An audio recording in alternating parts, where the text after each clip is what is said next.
اللهم بارك على محمد وعلى آل محمد كما باركت على إبراهيم وعلى آل إبراهيم إنك حميد مجيد. وعن زيد بن أسلم رضي الله تعالى عنه قال استسقى يوما عمر فجيء بماء قد شيب بعسل فقال إنه لطيب لكني أسمع الله عز وجل نعى على قوم شهواتهم فقال أذهبتم طيباتكم في حياتكم الدنيا واستمتعتم بها فأخاف أن تكون حسناتنا عجلت لنا فلم يشربه. رواه رزين أو كما قال عمر رضی الله تعالی عنه. اسلام یو لوی نظام دی. نبی علیہ الصلوۃ والسلام د اسلام د بیان پورا حق ادا کړی. قرآن کریم کې ټول دین راغلی دی. تشریح باندې خلق نه پوهېدل، نو حدیث د نبی علیہ الصلوۃ والسلام دا د قرآن تشریح ده. اصل کې بنیاد د دین چې دی لا اله الا الله محمد رسول الله دا کلمه ده. نبی علیہ الصلوۃ والسلام فرمای جددو ایمانکم بلا الہ الا اللہ. او انسانیتا خپل ایمان تازه کوي په لا اله الا الله ویلو ویلو سره. لا اله الا الله دون وظیفه کوي، دون اوه چې تاسو ته دا ټول مخلوق سپر ښکاره شي او سپر پاور یوازې د الله تعالی ښکاره شي. چې ته وایي ومنې دا خبره په عقیده کې چې څه کوي نو یوازې الله تعالی کوي. مخلوق هیڅ نشي کولی. مخلوق بېوسه دی، ناچاره دی، محتاجه دی. الله تعالی قادر بادشاه دی، ملک قادر، لوی قادر بادشاه دی. هغه هر څه کوونکی دی. لا اله الا الله. هیڅ مخلوق هیڅ نشي کولی. چې څه کوي نو یوازې الله تعالی کوي. نه ډاکټران، نه مولیان، نه مفتیان، نه عوام. چې څه کوي نو یوازې الله تعالی کولی شي. مخلوق څه نشي کولی. لا اله الا الله دونه زوتفل غواړي، په دې دونه محنت پکار دی چې تا ته خود به خود ستا زړه باچا شي او هغه تا ته ووایي چې د الله نه بغیر نو ټول عارضي مخلوق دی، هېڅ هم نشي کولی. نه عزت ورکولی شي، نه ذلت ورکولی شي، نه مالداره کول کولی شي، نه غریب کول کولی شي. چې څه کوي نو یوازې رب کوي. نو دا نبی علیہ الصلوۃ والسلام او قرآن کریم کې الله تعالی د دې کلمې تشریح کړې ده. قرآن او حدیث کې نور څه نشته بغیر د دې کلمې نه. دغه کلمه د لا اله الا الله محمد رسول الله. الله تاسو سره موږ دا وعده کړې ده چې ستا حکمونه به منو او ستا د پیغمبر علیه السلام په طریقو باندې به خپل ژوند تېرو. نو الله ستا حکمونه به منو، ټول قرآن به منو، ستا د نبی په طریقو به عمل کوو، ټول حدیث به منو.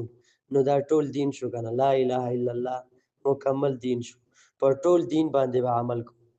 او بیا چې کله سړی الله تعالی له لاس په لاس کې ورکړي، الله زما سره لوز دی، لا اله الا الله کلمې ځان تړم، ستا ټول حکمونه به منم، په غم او ښادۍ ناسته پاسته هر ټیم کې، او ستا د پیغمبر علیه السلام په طریقو به چلېږم.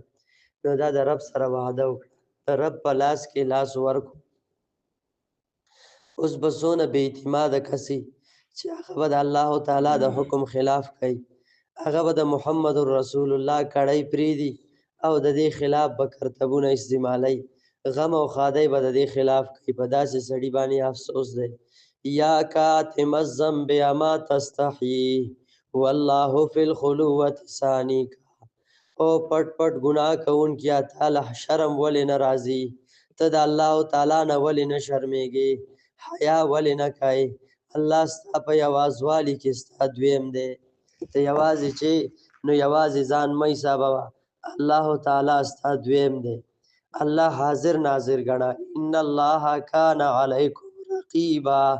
الله درته ګوري الله مخامخ دی تا ته ګوري مه کوه ناروا مه کوه ګناه مه کوه د الله خلاف مه کوه الله درته ګوري مونځ مه قضا کوه الله درته ګوري د مور او پلار نافرماني مه کوه په مزدورۍ کې ډوک بوک مه کاروه په حرامه طریقه باندې مه ګټه الله تعالی درته ګوري د الله د قدرت کیمره درته لګېدلې ده یو ټیم کې د هغې نه خطا کېدی نه شي د الله یره دا په زړه کې اوسوه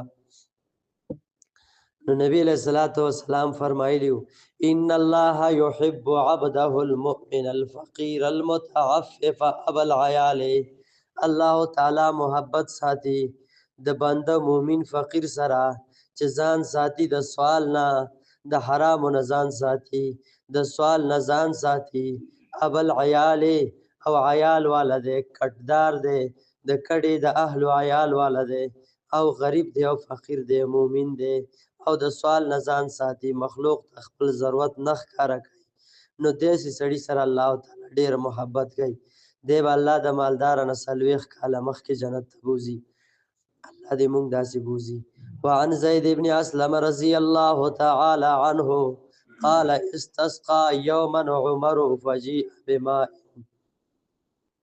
زید بن اسلم رضی الله تعالی عنہ فرمایي یو ورځ عمر فاروق رضی الله تعالی عنہ اوبو غوښتلې اوبه راوړی فجیء بماء قد شیب بحصل نو اوبه راوړلی شوې خو په اوبو کې ګبین اچولی شوي وو د ګبینو شربت چا ورله کړی و هغه راوړ د ګبین شربت کړی و هغه راوړ فقال انه لطیب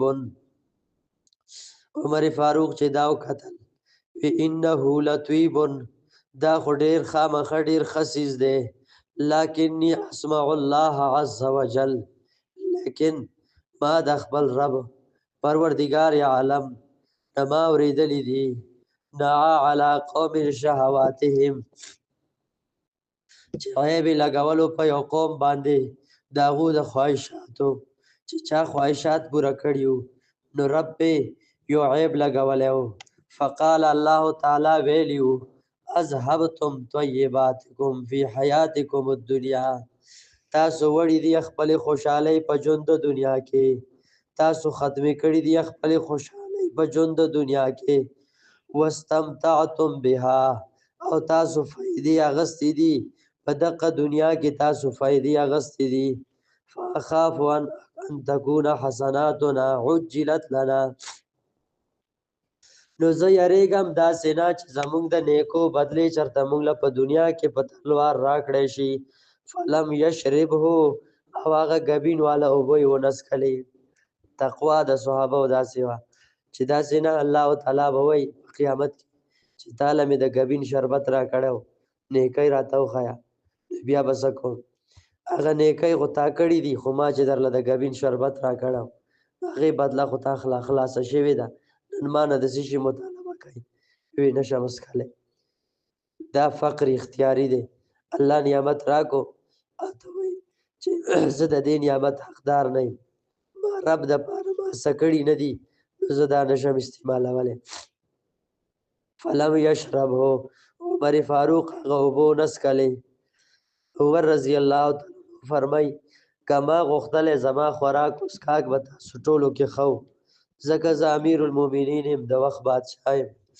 د دنیا په دریو صوبو په دریو حصو باندې زما حکومت چلیږي خو لیکن زه چې ده نو داسې نه غواړم الله تعالی به په قیامت کې وایي چې عمر هر څه دې خوړلي څښلي دي نن ما نه مطالبه